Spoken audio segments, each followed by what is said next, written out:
Hi, everybody. Welcome to PCS 101. This is for our class for November 5th, where I wanted to talk about 3 of the upcoming chapters that I have scheduled in our textbook. Chapter 7, Organizing and Outlining. Chapter 8, Beginning and Ending. And Chapter 9, Wording Speeches, as we become prepared to get ready to deliver our first speech, which is scheduled for the 17th of November, the autobiographical speech. So what I would like you to do is to send me an email about how you would like to deliver that particular speech. If you think you want to deliver that speech via Zoom on the 17th, please let me know and what your hours or availability are so that I can try to find a common time. If you think you want to upload that speech onto our website, and I'll add a section onto our Moodle site for you to do so, please let me know that as well. I also need to schedule some sort of a practice session with you, and you'll notice that I had scheduled immediately before the speech, the Thursday class, on the 12th, a quiz number 1, which is going to be on chapters 1 through 3 and 7 and 8, and practice speeches. What I mean by practice speeches is that at some point next week, before the 17th, you touch base with me about what you're planning to do with your first speech. And there are a lot of different ways that we could go about doing that. You can decide to set up an appointment with me via Zoom, or you can decide to set up an appointment with me via telephone, or you can decide that what you would like to do is have email communications with me about your speech. But that is what the practice session is. In terms of thinking about the quiz is going to cover some of the major points that we've been discussing over the course of the semester. And also you can see that I've got specific chapters illustrating where you will find most of the answers to the quiz questions, chapters 1 through 3 and chapters 7 and 8, as well as, of course, our class videos. The quiz, just because of our new normal, will be open book, open notes. So what I will do is I will post the quiz on the 17th, and you've got 24 hours in which to respond to that quiz and return it back to me that via email. That will be your attendance for that particular class. And my email is ruiz, R-U-I-Z, @gcc.mass.edu. The quiz is 20 questions, mostly short answer, but some multiple choice and true false. And again, you can look up the answers. The idea behind the quiz is that hopefully you are keeping up with the reading and watching the videos, and more importantly, that I'm asking questions for you to consider as you are pulling together your own speech. And in fact, this is how we left off last class when we were talking about critical listening, where I had indicated that in the syllabus and other documents section, there's a rating sheet. And that rating sheet will help you determine what to consider when you're listening to the speeches of others, and also will help you make determinations about what to focus on when you are putting together your own speech. And if you were looking at that speech rating sheet, you can see that it's divided into introduction, body, and conclusion, which is exactly the format that we would divide a speech into, as well as the actual delivery of the speech. In terms of the introduction, you can see that we've got a section about, are you getting your audience's attention, which could be as simple as just saying hello. And then, are you transitioning into a preview statement or a thesis? What is your main point? What is it that you're going to be discussing? And you can see that there's a ranking there from none, needs improvement, good, or excellent. And then we move forward to the body. And some considerations of the body, which we'll be talking about today with the chapters that I assigned, is there a clear pattern to your body? Are the main points stated, and are those points developed? Voice mannerisms. In other words, are you using things like ums and ahs and things of that nature?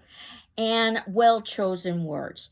And again, you're not going to be as specific as you would be necessarily when you are writing a paper, but you want to be concrete enough so that it's clear what it is you're discussing. And then finally, a conclusion where you've got a summary or a restatement of main points, hopefully, and some sort of a concluding statement or sentence that gives your audience a sense of closure. And again, we've got the rankings of none, needs improvement, good, excellent. And then we go into the delivery, which is something that we will be talking about more next class. Things like eye contact and body movement, vocal quality, enthusiasm, and articulation. And in fact, next class, I'll have some sample student speeches for you to see of students in no way connected to anybody at GCC, but these are speeches that have been uploaded onto YouTube, so I consider them to be public access, so that we can begin to evaluate how individuals go about putting together an autobiographical speech. So, in terms of thinking about where we are in the semester, I'm hopeful that after we talked about the idea of getting started, that you began contemplating what specifically you were going to talk about with your speech. As you know, your first speech is 5 minutes.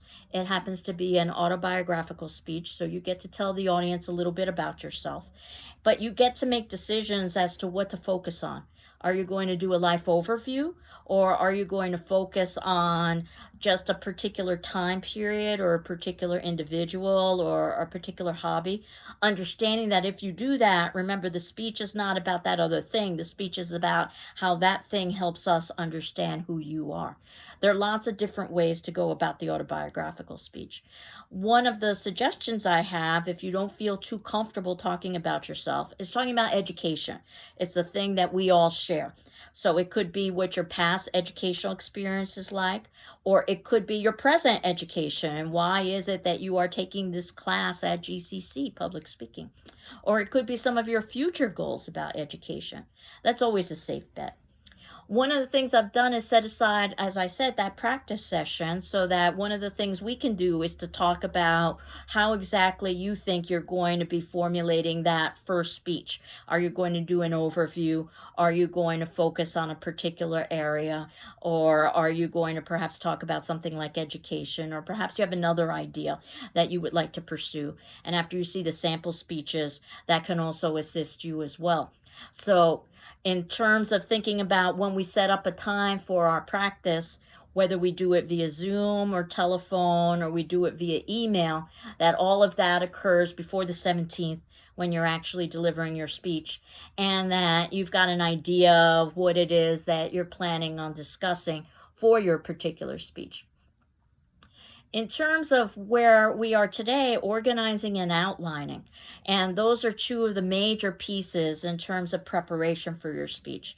If you've written a paper before, then you've spent a good amount of time probably thinking about organizing and outlining. There are lots of advantages to organizing well. It's usually easier to remember the content. It's usually easier to present. It's usually much more credible, and it's usually much more persuasive when it's well organized. And you do want to have some sort of a thesis or central idea. But that said, there are lots of different ways that you can organize something that makes sense to a lot of different people. So the idea is to organize it in the way that makes the most sense for your audience, for your topic, and for yourself. And I oftentimes use the example of a real estate agent having to make the same sort of decisions when they're trying to sell a piece of property. Outside of the introduction, body, and conclusion, you can organize it in a lot of different ways. For instance, chronological time. So you could do that for your autobiographical speech.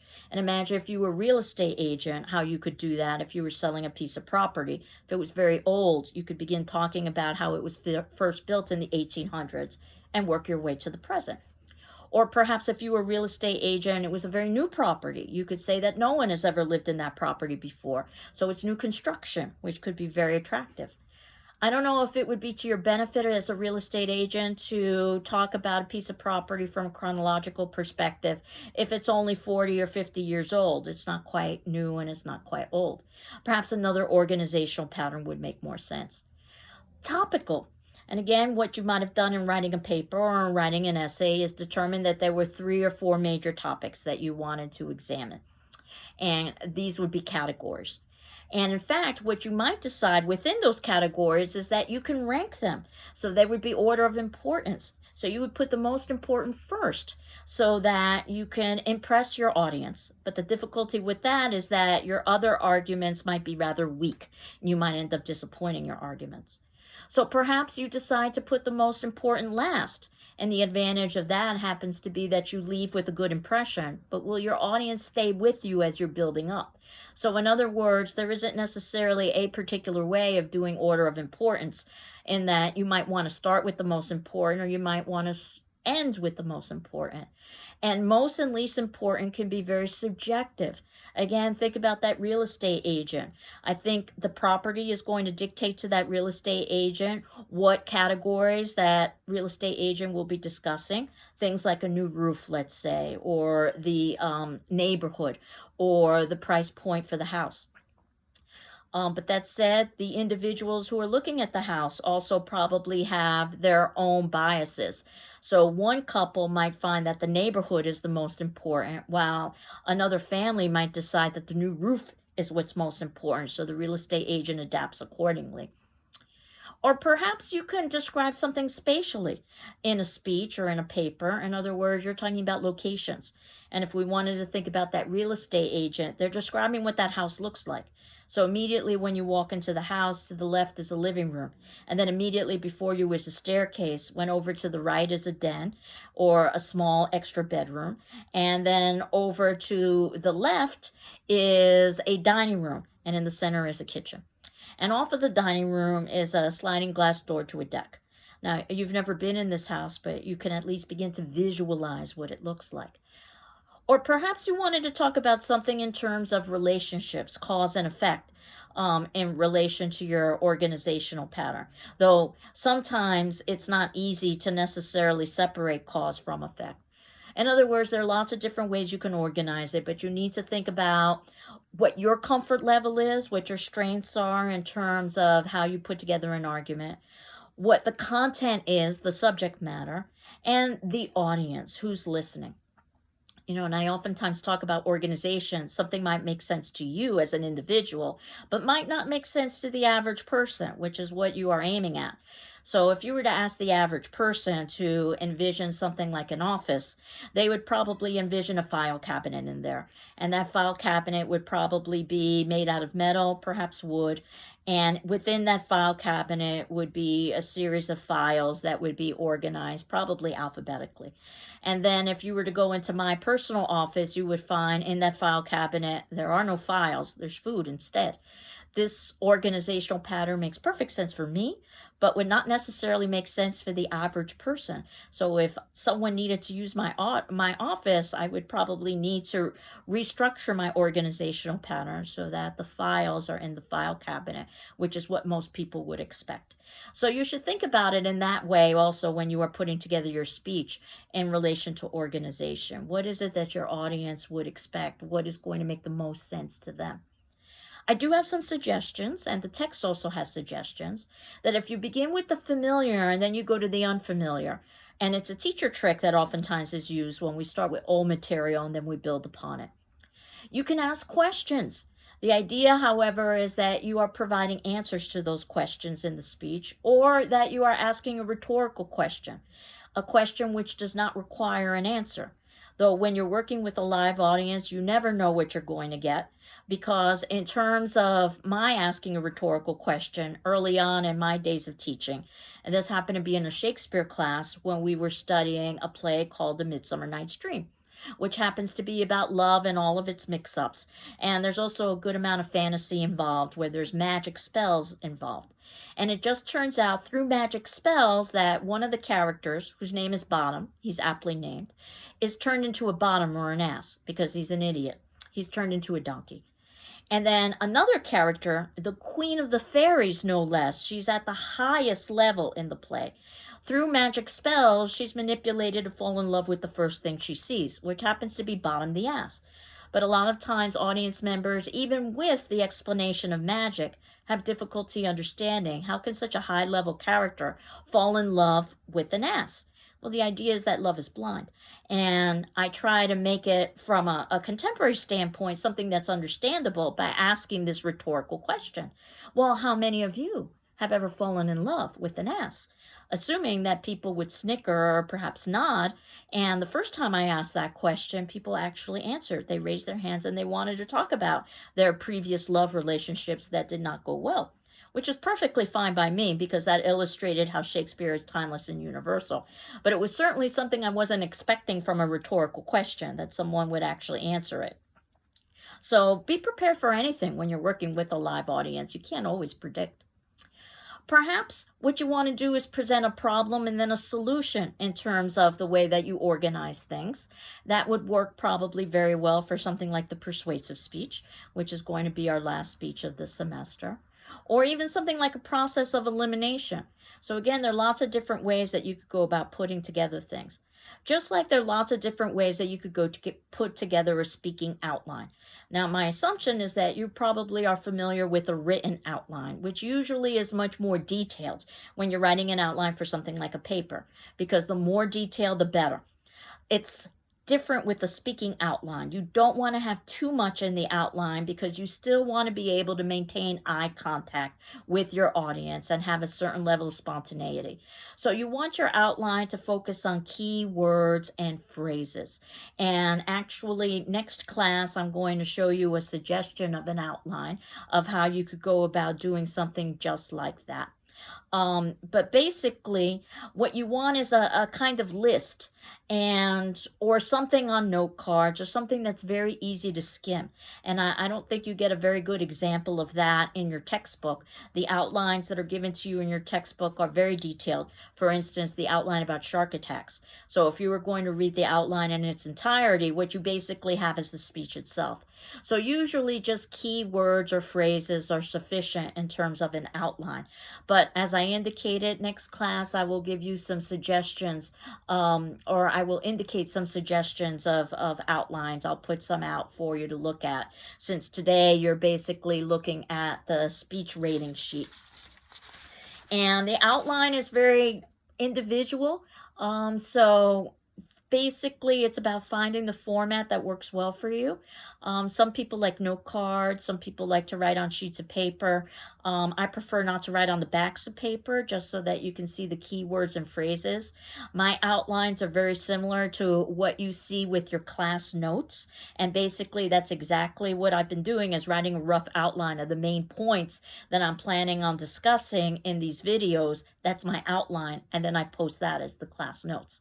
And you can see that basically what I just do is I have a series of categories that I number with points listed underneath them. So one of the things to consider in terms of outlines is that it will definitely help you with memory. And I can tell you, and we'll revisit this as well, that people have notoriously poor memories, just like people have notoriously poor listening skills. And in fact, some studies have shown that we can remember plus or minus 7 items. And it can be as low as plus or minus 3 items. And minus 3 is 2 or 1. Now, obviously, that's pretty terrible. And obviously, we can remember a lot more than that because we utilize all of these techniques. Repetition is one of the ways that we can memorize things. You've probably utilized this in your own studying.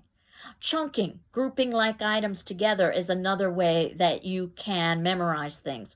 So while you might have multiples of things to remember, if you can chunk them into smaller groups, think about a phone number where chances are that you're probably not remembering each individual digit, 7751000, but perhaps you're remembering 2 digits. 775 is one and 1000 is the other. That happens to be GCC's phone number, by the way. So that's one of the ways that we can go about remembering things. And memory devices, basically mnemonics, things like songs, jingles, acronyms, where you're using the first letter of each word to represent a particular word. So if you've ever heard about the rule of writing is KISS, keep it simple, silly, or you might have heard that it's keep it simple, stupid, but I think that's a little bit harsh. I think about the power of music, where I have such difficulty remembering names and no phone numbers, and yet I remember the number 867-5309, which I respect you too much to sing it to you, but it happens to be a pop song from the 80s that you might recognize, and it's the phone number for Jenny. 867-5309. That is what is stayed in my head just through the repetition and through the music. So I say this to help you remember information that you happen to be reviewing to deliver for a speech, but I also say this to help you offer memory techniques to your audience so that they can remember important points, which will become increasingly important as you begin sharing things such as the informative speech and ultimately the persuasive speech as well.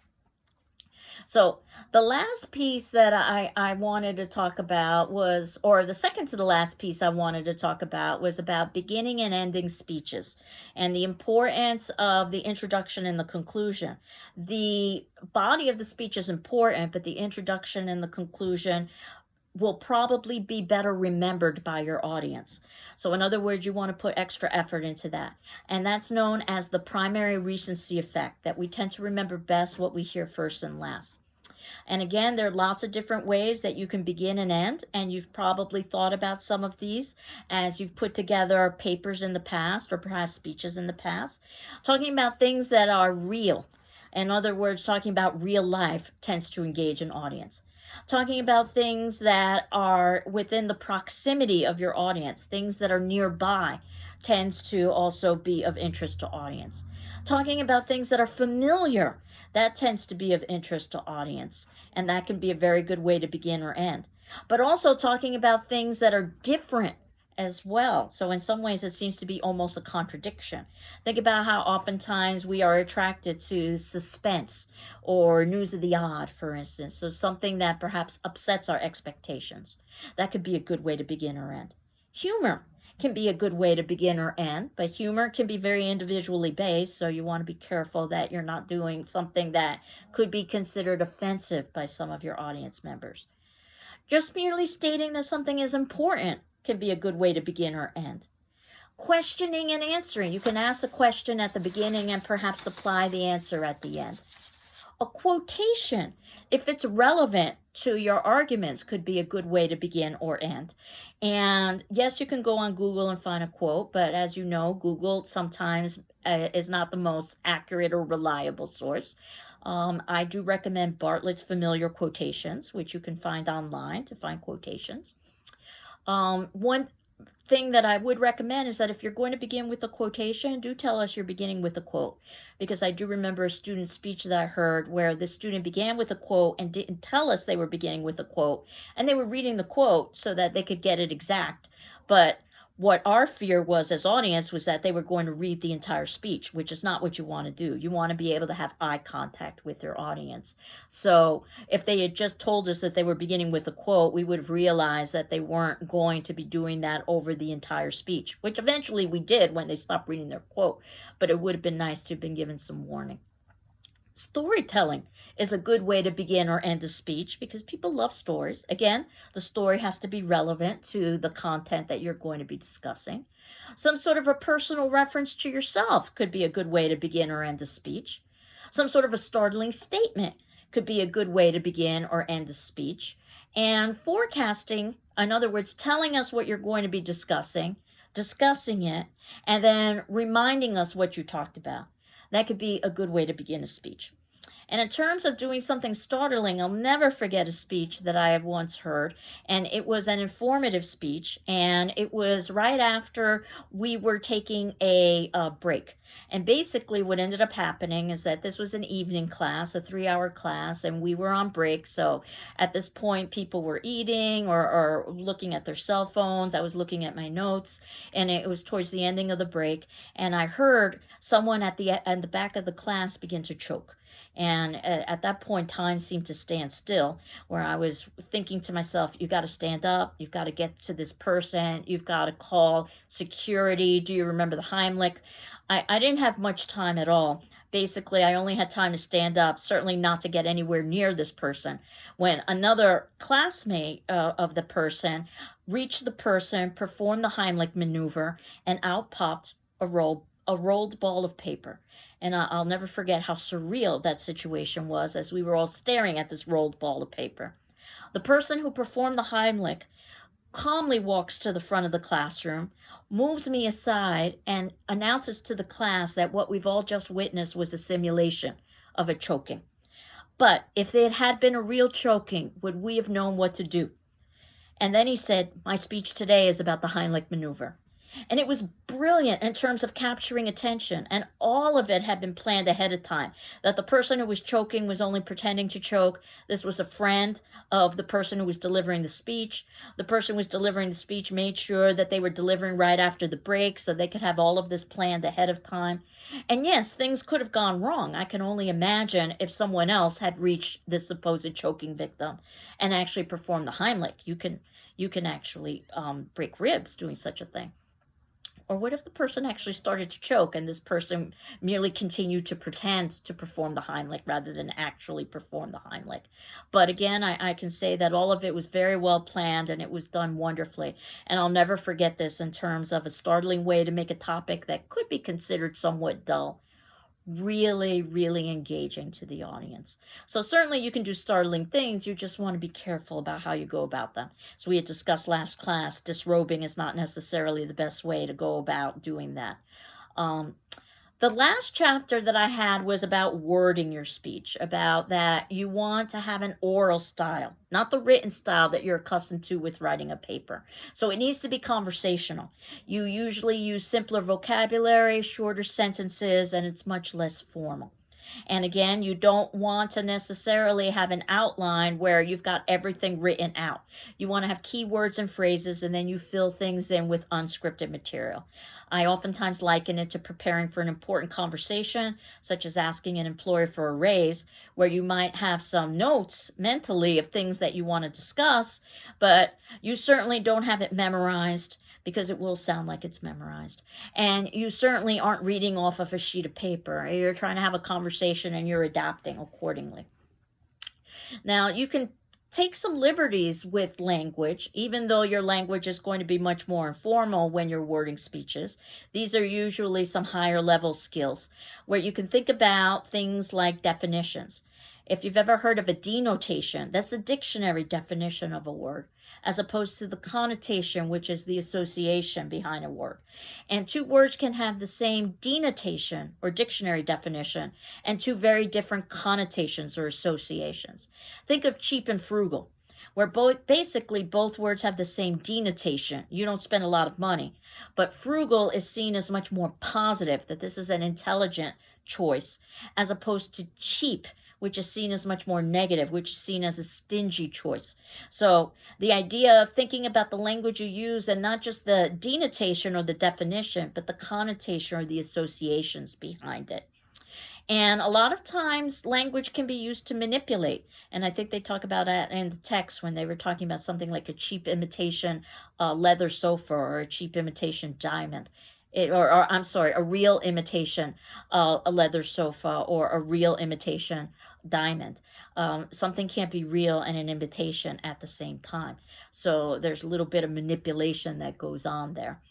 But oftentimes we do use language in ways that we come to accept as a society, that it would be better to perhaps not quite be as blunt.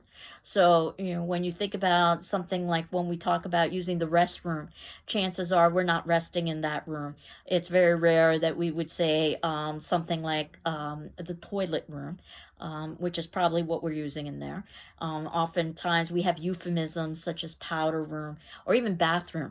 And again, all of those are considered to be acceptable rather than getting too graphic about that particular room. But again, it's not manipulative in the way that a genuine imitation diamond is more manipulative. You can also define something negatively, defining what a word is not. So in other words, we're usually used to defining what words are. But I could easily begin a speech by saying, by rich, I don't mean financial wealth, but I mean health and happiness. So I'm defining what something is not. You can also define a word based on the context. So the situation can dictate how the word is used. Take the word brief. If I was talking about that in an English classroom, I'm probably talking about being concise. But if I was talking about that in a fashion classroom, I'm probably talking about an article of clothing, a brief. And if I was talking about that in a legal sense, I would perhaps, let's say law school, a brief would be a report. And the idea is that the word would have its meaning based on the context. And there are lots of advanced techniques that you can utilize in terms of language. Things like using imagery, because that assists with visualization. And you can think about using things like rhyme, the ending of words having similar sounds, or alliteration, the beginnings of words having similar sounds, or a simile, comparing two dissimilar things using like or as, cold as ice, for instance, or a metaphor, comparing two dissimilar things without like or as. And I remember a practice speech that I'd heard about a speaker who was comparing herself to the color red. She didn't say she was like the color red, which would have been a simile. She said she was the color red, which was a metaphor, that she was red. And it was actually a very interesting speech in the sense that there were lots of qualities associated with red, such as passion, for instance, that she related to herself. But as the speech progressed, it became more and more difficult to see the connections between the two. Eventually, she sort of wandered off talking about the terminals of a battery, and it was very difficult to sort of follow her argument, which is the difficulty when sometimes you're using some of these higher level skills. And you're not required to use these higher level skills at this point. Remember, we're at the early phases of delivering a speech, making sure that we are breathing deeply, which is one of the major ways that we can reduce nervousness, by the way, is by taking in deep breaths. In fact, studies have shown that when we tend to be nervous, we tend to hold our breath. So we don't want to do that. We definitely want to make sure we're taking in nice deep breaths before we deliver a speech. So there are lots of ways that we can consider how to go about doing this. And in terms of language, think about being audience centered. What's appropriate language for that particular audience? Obviously, you would speak differently to a group of children as you would to a group of adults. And to try to be as neutral as possible, to try to be as culturally sensitive and inclusive as possible. Within reason, I do understand that our language is constructed in such a way so that sometimes it's not culturally sensitive. Just think about the pronoun he and how that oftentimes is used to denote both he and she. And is the pronoun he even accurate if you have somebody who considers themselves to be gender neutral? That said, I suspect if I were in trouble and I needed a police officer, which is the correct term, I might ask for a policeman or yell out for a policeman, knowing darn well that that probably is not the correct term, but in the heat of the moment, that might be the term that I would use. So I use that as an example that you should try to be culturally aware in the language that you're using. Pronouns in particular can be tricky, and certainly over the last several years, there have been lots of controversies about pronouns. That said, if you can put things in the plural and use the they rather than the he and she, you're usually in a better place and you can avoid a lot of difficulties. And again, there's been a political argument as to whether they can be used for a singular. But that said, the whole point of public speaking is to be able to communicate. So don't become so cautious with your language that you're afraid to say anything at all. That said, once you become more comfortable with some basic level skills such as breathing and saying hello and saying goodbye, and I can say that oftentimes is a major issue with people who are nervous. They forget to greet their audience and they just go straight into the speech because they're so anxious. So they don't give us time to prepare, to get ready to listen. And sometimes people end the speech and they don't cue us in that they're done. And again, we're not certain if the speech is over. So it could be something as simple as saying thank you, or if you have any other questions. And also, when you think about nerves, which is the reality of it, the more prepared you are, the less nervous you are likely to be. So therefore, making sure that you're spending a good amount of time putting together the speech and feeling comfortable with the material. And comfort is key. Just some general things like making sure that you know your body and that you're well fed and you're well watered, so to speak. And again, some individuals know that they need to have coffee and caffeine, and other individuals know that that's the exact worst thing that they could do before a speech. So just knowing yourself well and knowing how to adapt. And also, the idea too, I oftentimes say that you want to make sure that you're not wearing something new if for no other reason you're not sure if that's going to be comfortable for you. So something that you have some comfort in so that you're not focused on what it is you're wearing. But that said, something that would be respectful and appropriate for your audience and the situation that you're in. And understanding that you probably are being much harsher on yourself than your audience is. We tend to be very self-centered, and we focus on ourselves, when an audience probably is less focused on us and more focused on themselves, since most people tend to be focused on themselves first and foremost. I call it the pimple phenomenon, when you're sure that everybody's looking at your pimple, but they're not, because they have their own pimples, so to speak. So those are some of the points that I wanted to make about nervousness, and also about the idea of organizing and outlining, beginning and ending, and wording your speech. As I said, next class, what I will do is talk about the next 3 chapters about delivering speeches, culture, understanding audience. I'll give you some sample outlines for you to look at. And also, finally, I will give you some sample speeches that we can review. So that next Thursday, we can take our quiz. And at that point, sometime next week, but certainly before the 17th, we can determine how we're going to be delivering our speeches, whether it be via Zoom or whether it be uploading it to our website. And also, we can make determinations about how we're going to go about having some practice session or some sort of connection with me prior to the delivery of the speech, so that I can give my feedback. So basically, today's attendance question is based on speech number 1. What do you think will be your biggest challenge delivering speech number 1, and why? What do you think will be your biggest challenge delivering speech number 1, and why? So you can see that I'm asking attendance questions that don't necessarily have right or wrong answers, but I'm hopeful that these are questions that are useful to you. So I hope you're doing well. I'm doing well. And next class, we will talk about speech delivery and continue to get ready for our first speech. Bye-bye.